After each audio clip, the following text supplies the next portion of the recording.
C'est le moment de faire un beau roman tous ensemble, l'impro collectif de cette fin d'émission. Avant le début de Pantoufles Explosives, nous avons tous écrit un mot sur un papier. Mademoiselle Fidji l'a fait également. Nous allons tirer chacun un papier et commencer une histoire. Puis chacun devra la continuer en glissant son mot tiré au sort. On fait un tour de table. Pendant que j'expliquais la règle, ils ont tous tiré leur mot Vous avez tous tiré votre mot. Alors moi j'ai pas mon mot. Voilà. Alors si vous avez votre mot, vous changez avec votre petit camarade. Hein. C'est bon. Alors je vais vous demander vos mots. Gilles, je commence par toi. Louche. Mademoiselle Fidji. Un ami imaginaire. Je ris parce que je redécouvre. Enfin bref. Je redécouvre des mots. Flavien. Tomber à pic. Tiens. Léa. Une locomotive. Ok, moi j'ai un slip sur le bord de la route. Ah, oui. Mademoiselle Fidji, par qui veux-tu commencer cette histoire? Eh ben toi, tiens. Moi. Eh ben on fait comme ça, on finit avec Gilles? Ouais, comme tu veux. Comme ça. Généralement, on tourne dans le sens. Oui, mais c'est bon, d'accord. Alors après, ça sera Gilles. Ok, très bien. Donc on commence par moi. Alors c'est l'histoire de la vie. C'est l'histoire de Robert. Qui décide de partir en week-end. Il se dit tiens, il fait des orages, je vais partir en week-end dans un endroit où il faut beau, en Corse du Sud. Très bien. Donc il prend sa petite voiture et prend l'autoroute du Sud, la 6 en direction de Vélizy. Et au bout de 2 heures de route, comme le dit la sécurité routière, il faut faire une pause. Donc il fait une pause, il mange, il boit, et là il fait renverser du café sur son pantalon et il est tout mouillé.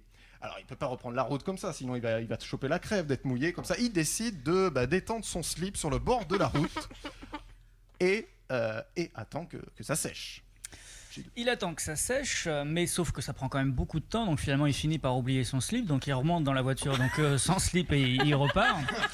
Et voilà, cul nu, et bon, il est au chaud, et puis finalement il a quand même un petit frisson, et ce petit frisson l'amène à avoir un accident de voiture face à un platane.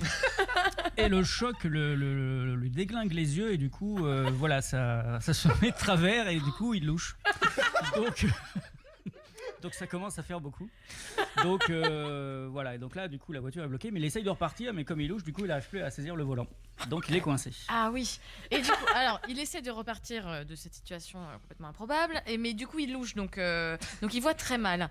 Et il a l'impression de croiser quelqu'un. Il se dit c'est bizarre, non, parce que là vraiment je suis sur une aire d'autoroute, il y a personne, enfin vraiment c'est improbable. Donc finalement il se dit mais c'est marrant, j'ai vraiment l'impression de voir quelqu'un, donc il commence à lui parler à cette personne.